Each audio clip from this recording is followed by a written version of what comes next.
Zen, truth means seeing reality as it is, without any projections. Sky is blue, grass is green, water is wet.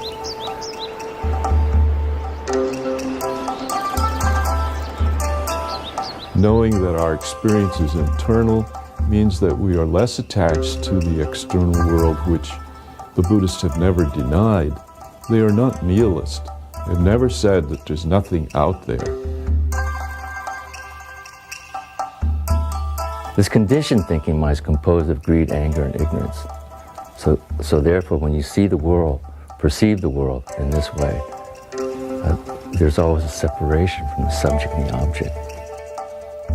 The word Buddhism comes from Bud, means to be awake. So actually we would usually say Buddha Dharma, awaken to the truth.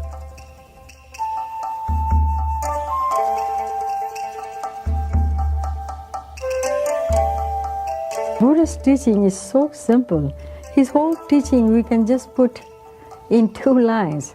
What he said, first of all, when he was dying and in his deathbed, he told his closest disciple Ananda, be mindful.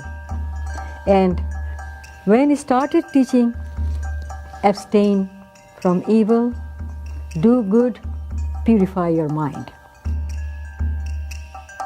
Here we must realize that all aspects of life are impermanent.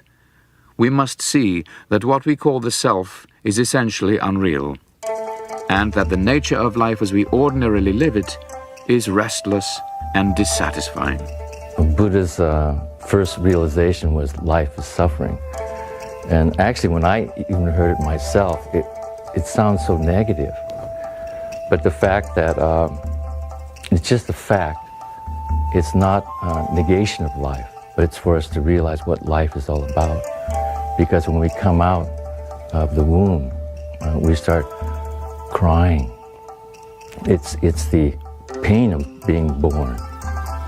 And that is we could say the dharma of being born, the law of being born. So it's not like it's a negative view, but it's a very close observation of how we're coming into life and how to prepare for this very life. So therefore we can be free from the suffering or know how to be with it. This greed, anger, and ignorance is the key, and that actually pervades all human beings until it's being worked on. The small mind contains, the conditioned mind contains the greed, anger, and ignorance. And this is what has to be seen through. And when this is seen through, then you realize your harmony with your fellow man. And also objects, inanimate and animate objects, that you and them are the same. So you wouldn't want to kill anybody because you'd be killing yourself as well. This is the study and practice through meditation that you begin realizing this very important aspect, because we're very good at the other stuff. In fact, the whole society and cultures are like a conspiracy against the spirit. And my feeling is that as we're approaching 2000, just the number 2000, people know that something is missing. The 5 precepts muddling drums. Everything, karma is basically action. And it's about cause and effect. Everything has a cause and everything has an effect. And so in meditation practice, we try to free ourselves from this cause and effect, to make a loophole in it by seeing through it. So people talk about Buddhism or the Buddha Dharma is different than becoming a good person. Because when you want to become a good person, when you want to do good, you become a purpose. You have a purpose of being good, of what you think is good. So we even have to transcend that. So studying Zen is not becoming a good person, but becoming a human being. And when you become a human being, then you're naturally, you realize your basic goodness. Even ourselves, our basic goodness, and then you realize the basic goodness of others. That's goodness. So it's not doing good things for people, but it's becoming selflessness and serving people is one of the greatest rewards. The Mahayana Bodhisattva is willing to remain in samsara, to be born again and again endlessly, always striving for the welfare of his fellow beings, until these beings too attain release.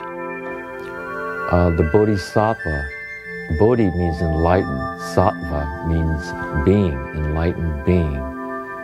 And her or his vow was to not enter nirvana until everyone was enlightened. So now this is very important, because we're always doing things for ourselves. But she's waiting for everyone, the whole humanity, to be enlightened before she enters nirvana. So in the front part, you look at her face and she's pretty calm. And then the three faces above her face are pretty calm. But as you go clockwise around, the faces become more and more filled with anger, frustration, anxiety, horror, until you come to the last three. And that's devastation, despair, and hopelessness. And this is the part where most young people, or even just people, but I'm thinking of the young people, that's where they kill themselves or commit suicide. But what the Bodhisattva wears this as a crown, because this is part of life. And because we have a mind and a body, we're going to encounter this, whether you're a Buddhist or not. So she wears it as her crown, as her path. So for the Mahayana school in Buddhism, the Bodhisattva ideal, or the Bodhisattva vow, is one of the most important things. So it's not just doing good or saving people, but it's her life, and it's her way to be shared with everybody. Okay. You know, Zen is very popular in the sense that you could say the reason it's very simple and very direct and very methodic.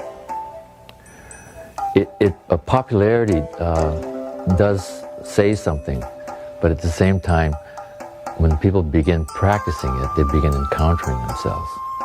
And most people didn't expect that, so that's when they leave, but actually that's when they should stay.